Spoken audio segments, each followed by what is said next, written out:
Hello, everyone. This is Kim Antello, and we're here to talk about release planning. We've already talked about a couple of things or started to allude to what we would call release planning.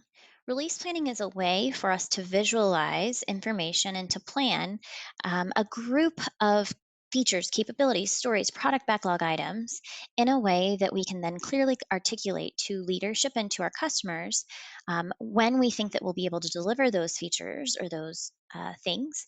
And then also to be able to kind of keep track of how are we actually doing along this path. We've already had a couple of examples of release burn downs or release plans that we have already shown you. For example, the Medco example. In that example, there was a very large group of things that we needed to deliver to our customer, and we had a very specific date that we needed to deliver those things. So, using this visualization, starting with 1,000 points, we were able to show that based on the original velocity of the teams and the performance of the teams, that there was no way that we were going to be able to deliver that. So, it allowed us to have some constructive conversations about removing impediments to allow the teams to go faster, as well as reducing scope and making sure that we're prioritizing the right work.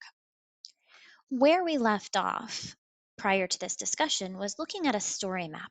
So, in this particular case, we were looking at a travel application, an app on your phone, where it would help you with booking and planning an entire trip. So, in this case, we had a release one that we had originally said we're going to understand some things in the trip, we're going to book some long distance travel, and then we're maybe going to book the hotel. As the product owners looked at that one specifically, they then said, the booking the long distance and understanding the trip are more important. Let's focus on those. So those are the things that we want to do and understand to get out to our customers. Now that we have our backlog broken into these three different areas, we can start to prioritize them and we can look at when can we deliver each one of these features. So, in this case, let's say that the entire group of work that has been estimated by the teams is 720 points. And in this particular case, all of the teams working together to deliver the 720 points, their joint teams velocity is 60. So it could be that each team is delivering, there are three teams delivering 20 points per sprint, or some variation of that. So all that we have to do is take that 720 and divide it by the 60, and we can very clearly and easily see what it looks like as we start to burn these things down. So how fast are the teams delivering? Are we actually getting these stories to done?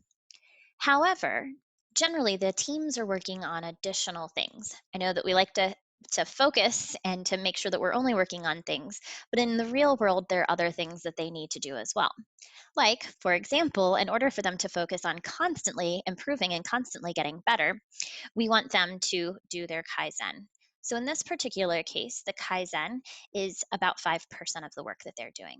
And then you can see that the tech debt, the interrupt buffer, emerging work, and other, that is all being tracked by the Scrum Master in their backlog, and they might just be tagging them and keeping track of that. So then when we look at that, it looks like about 25% of the team's overall work is actually not being spent on new development. So we need to adjust our numbers. So instead of 60 points of work that's being done on a sprint, it's really 45 that will be dedicated to focusing on this particular set of features or the things that we're talking about to our customers. So let's take that and now look at what that would look like if we were to put that on a release burn down. So now we still have that 720 points, but we have an adjusted 45 points that the teams are delivering. And we can very nicely draw that out by doing some simple division. We think that they'll be done by the end of sprint 16, maybe the beginning of 17.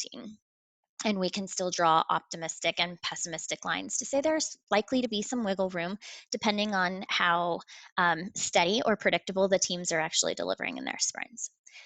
So, as the teams start to deliver, we are going to take a look at that. And in this particular case, you can see that the teams are actually not keeping up with their historical information. So they're going a little bit slower than they had in the past. This will then prompt a couple of questions. The scrum masters, the product owners should be working together with their chief product owners and the rest of the leadership to ask questions about what's going on. Is it that there's more emergent work coming in than we had originally anticipated? Is there something going on with the teams and that they're actually delivering things slower? Has there been a new policy implemented that's causing them to work slower? So, this very quickly allows you to see that we're not on track to hit the date that we had originally thought, or even if it's not important to hit that date, it's allowing us to see that the teams are slowing down and not working as fast. And so, in another situation, we have teams that are all of a sudden going a lot faster. And so, we can still ask some questions. What's going on with this team? Is there something that they're doing that we need to share with the rest of the organization? So we'll have those conversations. And as you can see, according to their current trend, they might actually deliver sometime in sprint 10 or sprint 11. So we want to understand what's happening there and try to apply those learnings. It might just be that there's no emergent work that's coming in and they're able to focus more solidly on the features and the things that we're specifically working on. So if we have a team that's going exactly as planned and delivering exactly as planned, which is normally not the case, here we can start to see how much of the work has actually been done. So we can turn this into something that leaders are used to understanding just by kind of squishing this overall view down. So at the bottom, we might have the percent done. And then we can also break them into those various features. So if you remember on that story map, we had three different sets of releases or maybe sets of features that we wanted to deliver to our customers. The first one might be 540 points. And so we can have an estimate and say, well, we think based on our current priorities that we'll deliver that sometime around sprint 12. And then the next set of features, that's about a 60 points worth of work. So we think that we'll be able to deliver that in sprint 14, and then we'll be able to deliver the whole thing at the end of 16 or the beginning of 17. So this gives you something that looks like a Gantt chart that you could leverage if your leaders are looking for this. But again, this is a very useful tool to help you understand when can you actually deliver things. So the question would be if a leader came to you and said, hey, we have this new feature, this brand new thing that we want you to work on because it's really important. It's going to make the company a ton of money or it's going to save the company a ton of money. We can now very easily put this into a release burn down and show leadership when do we think these things will actually be delivered and what's the impact of feature one, feature two, and feature three if we were to push this up and show them how it will push the other things to the right. So again, a very useful tool. There are a couple of things that I wanted to go back and highlight. So we want to make sure that as we're looking at the release plan, that we're focusing on the overall estimates that are in the backlog, that we're focusing on the definition of done, that we understand how much work is there to actually get this stuff to done. I had an example of a team who had delivered this really awesome product that was going to be able to be leveraged. The functionality was really cool, but they didn't put it on any technology that was going to be able to be supported on the platform that the customers were already using in a pretty large customer portal. So now that they delivered all of this, now they had to refactor a lot of it so that it could actually be leveraged on that platform.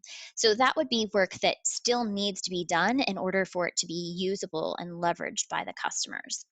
Oftentimes we talk to companies who say, oh, well, I have QA or user acceptance testing, regression testing that I need to do that's outside of the realm of the teams. If you have something like that and you've not yet gone to a complete CI/CD and automated testing, you'll need to take that into consideration as well.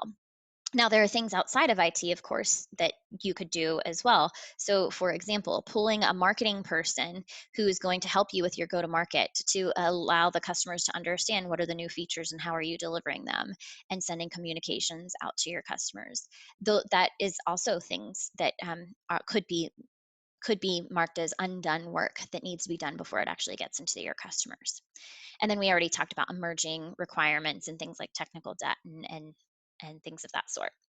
So, one example from a healthcare company in Houston, for every 100 points that they have estimated, there were a bunch of points that they also needed to do for undone work, for emerging work, for customer feedback. So, overall, they had 220 points that they now needed to plan for every 100 points that the team was estimating. So that just helps to provide some data and some information as we really do some of this release planning. So let's talk about release planning and what that might look like in the larger backlog. And let's talk about some backlog maintenance. So we're going to show you a couple of images, and we're just going to ask you to say, do you think they're good or do you think they're bad? And so in this first example, we have the backlog, and at the top, we have the V for velocity, which is using yesterday's weather. So let's take a look at this backlog. What do we think about it? What are the good things about it? What are the bad things about it? And do we remember our DEEP acronym? DEEP is detailed appropriate, estimated, emergent, and then prioritized. So, do we think that it's detailed appropriately? Well, probably not. Up at the top, we've got some big blocks of things. From a prioritization perspective, I don't know, do I take that one on the top left or do I take the one on the top right? And can I actually even get these done in a sprint? So, those are some questions that we would definitely think about asking. So, on this one, we're going to say this is a thumbs down. We're going to put that thumbs down on this one. What do we think about this next one? I'll immediately say we're going to thumbs down this one. This looks like an old business requirements document where someone went through and created all the system shall and should and must do all of these things. And yet we haven't gotten anything in front of the customer. We don't know what they actually need. We don't know, we haven't learned anything from building the product. So in this case, we're generally going to put a big thumbs down on that one. How about this next one? So is it detailed appropriately? It means that we've got stuff nicely defined at the top of the backlog and it gets more and more vague as we move down the backlog. Now, emergent, that's not really something that you can see here, but do we have the ability to put things in as they come in from our customers? And prioritized. Well, I can clearly see that at least for the next couple of quarters, the things that we would be looking to deliver and understand the overall priority. So we're going to typically give this a thumbs up. And then the last one looks kind of similar to the one before. However, it's going out quite a few years. And so there are situations where this might be an okay backlog, especially if you're trying to send a man to Mars. But in most cases, with most companies that we're dealing with at this time, 4 years out is really far, and we have no idea how the landscape will change between now and then. Now, we can definitely have a goal and a vision that we're shooting for, but typically we don't want to have things beyond really, really big boxes more than a year or two out. So this one, I would say it depends. So that is it for release planning. I hope that you can take some time to reflect on the tool of the release burn down, as well as thinking about release planning and when you might actually choose dates, as opposed to just thinking about when might I group a couple of features or capabilities together and see when we can actually deliver them. Thank you.